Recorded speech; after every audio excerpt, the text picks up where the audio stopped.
Welcome to Clean Air for All by uHoo. It's a podcast from uHoo about creating a healthy home and life with good indoor air quality.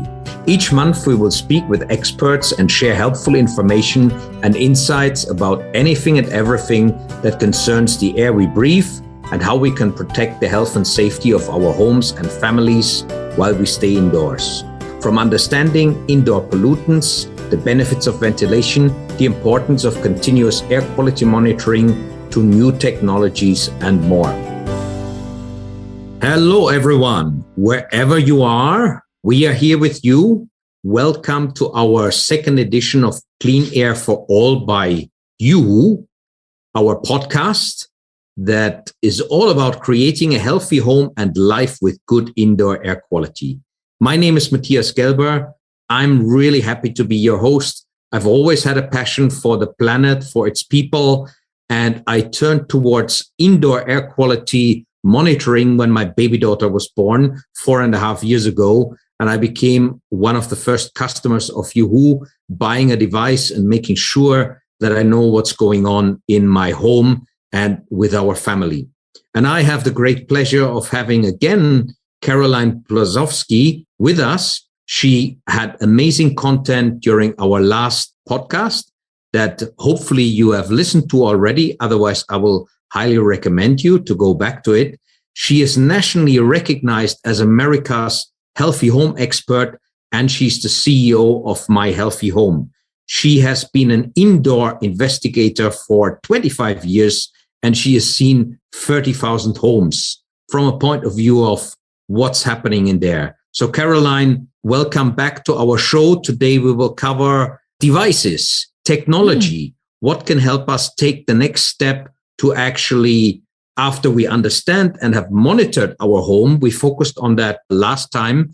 We understood the relationship between potentially bad air quality and significant impacts on our health, on our cognitive functions, on our life expectancy. And today we want to focus on what tools and devices are out there to really help us to clean up.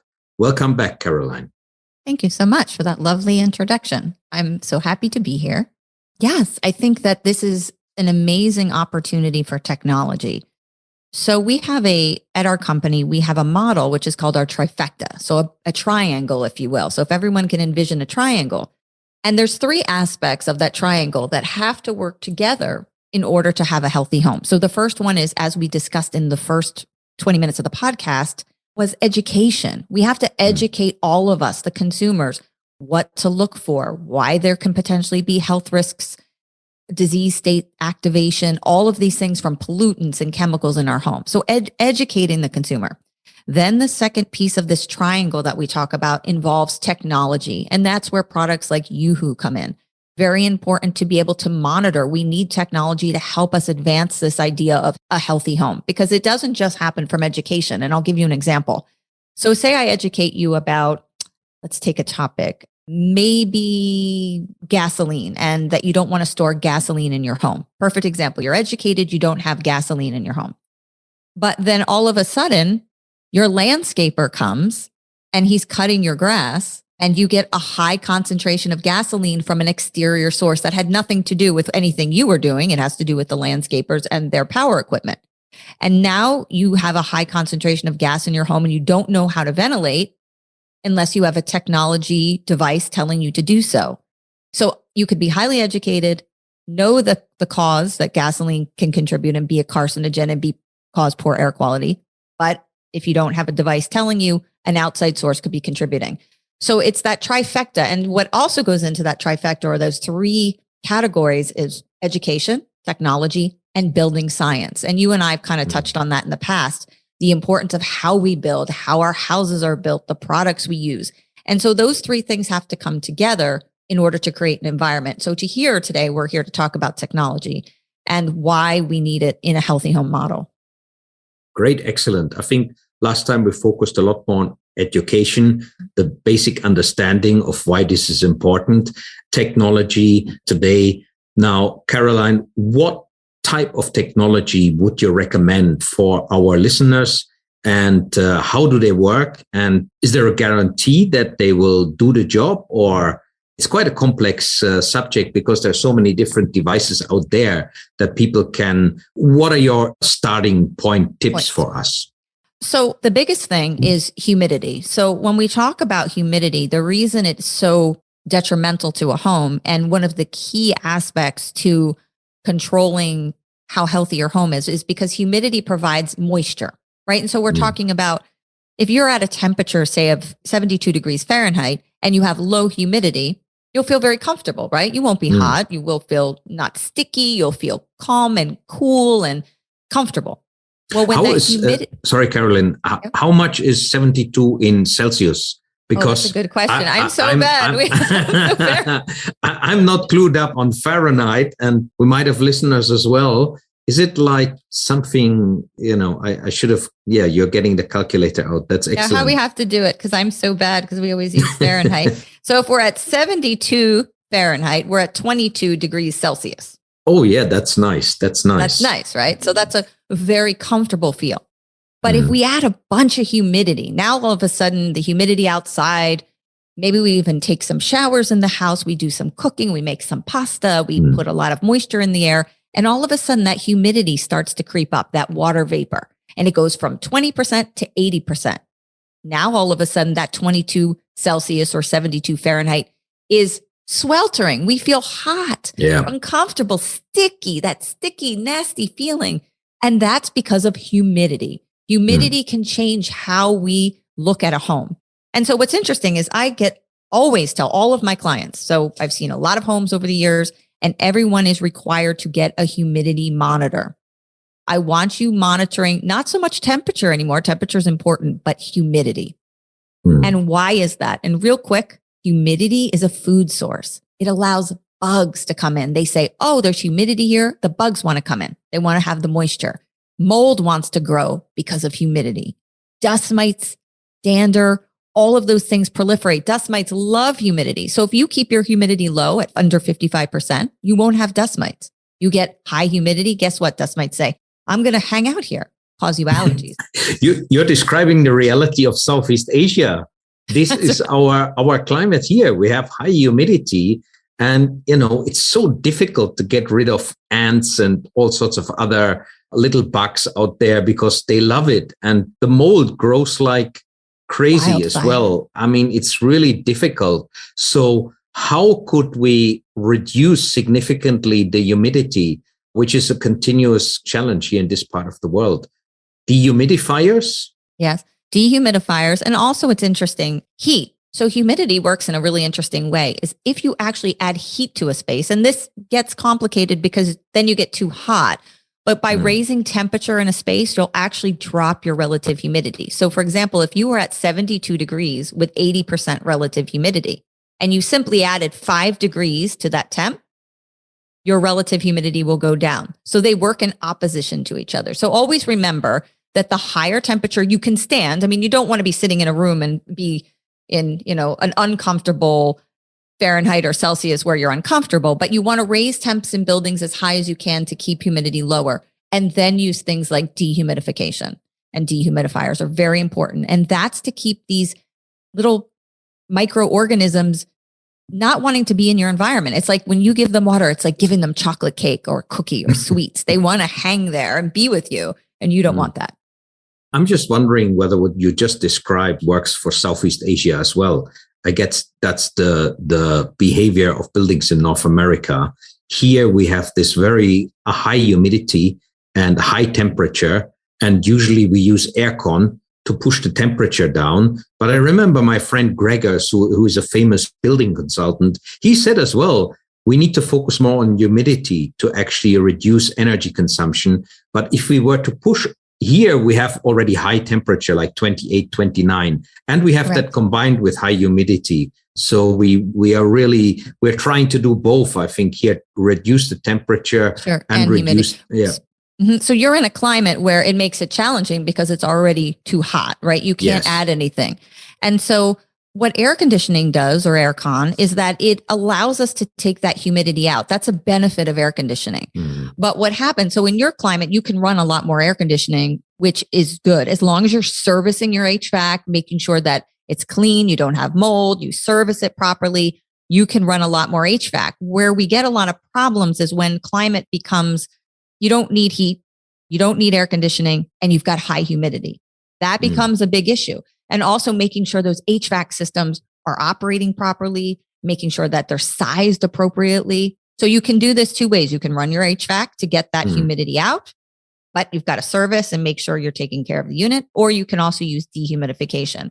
And that's what we try to do to control that humidity. And it's key. I mean, you have to do it or you're going to have a lot of contaminants and an unhealthy home. Yeah. Here in this part of the world, electricity is very expensive. So I guess if you get your air conditioning, better make it an inverter to save electricity and reduce your carbon footprint. Otherwise, your carbon footprint will go through the roof. But those are are really, really great tips. I think as well, another thing that I've learned is if you choose a location that's naturally a bit more cool or windy in Southeast Asia, you can potentially avoid the need for air conditioning. And then a fan creating the air circulation that can possibly do the trick and make you feel comfortable already. But then looking at the other pollutants out there, issues like we have open burning here in the Philippines. It's illegal, but it happens all the time. And depending on what neighborhood you live in, it's difficult to avoid. If we have, and I can share this story, my wife was knocking on my door in my office and saying, hey, everybody's complaining in the neighborhood. You know, it's so aggressive at the moment. Yeah, I hadn't even realized because I have a device in my office that prevented the VOC from me detecting it. Any clue what that device could be? Little quiz question for you and our listeners. Yeah. Using a type of filtration or a needle point ionizer. There's so many different technologies you could be using to reduce VOCs. Spot on, Caroline. I have a bipolar ionizer and I was amazed. Even my wife was surprised that suddenly she said the smell of the kitchen isn't in our clothes anymore. And I recommended it to my dentist, and the dentist said, hey, Matthias, suddenly my wife hugs me when I come home. Before she always said, oh, you smell like coming from the dentistry, but the smell is gone. So it's actually quite surprising. And I think it has reduced as well the VOC counts in our house, especially with scenarios like that, where we get it's plastic that people are burning. And when people are burning plastic, the smell is quite aggressive, actually. And now we see a lot with forest fires, depending on what parts of the country you live in, especially, you know, on the West Coast of the United States, we see that as well. So there's lots of things external to you that can compromise your indoor air quality. And so it's very important to be monitoring or have some type of device that provides you this information and gives you a warning. And so with humidity, with the uHoo, for example, humidity, I love that it tells me, is your humidity too high? Is your humidity too low? And those are key aspects to creating a healthy home. You can't create a healthy home without controlling your humidity. It's impossible. So it's got to either be done through mechanical ventilation, building science, has to be done through dehumidification, air conditioning, any of those things. So it's fascinating, and definitely we need technology to do all this stuff for us.